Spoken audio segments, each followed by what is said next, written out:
ఈరోజు పొద్దుగాల ఏం చేస్తున్నావు? చేపలు కడుగుతున్నా. మరి నేను కడుగుతున్నా. తలకాయ వస్తుందన్నావు. అయినా కొయ్యరాదుగా నీకు. మంజులు అయితే పొట్టు గీక్తుంది, నేనైతే కొయ్యాలి ఇక. కోస్తావా అయ్యాలా? పొట్టు గీకంటే అయితే పొట్టు గీక్తుంది. 2 చేపలు కొర్రమేండ్లు అనమాట. ఇవి అయితే కొనుక్కొచ్చినాయి అయితే కావు, పట్టుకొచ్చినాయి అనమాట. 2 కలిసి కేజీ ఉంటాయి నాకు తెలిసి. ఉంటాయా? తక్కువ ఉంటాయా? చేపలు తినక చాలా రోజులు అవుతుంది. మేమైతే 2 కొర్రమేండ్లు ఇవి మంచిగా పెట్టు, పట్టుకో ఇట్లా.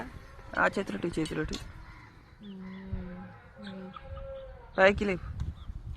ఏ కొస పట్టుకో, తలకాయ పట్టుకో, అట్లా పట్టుకో.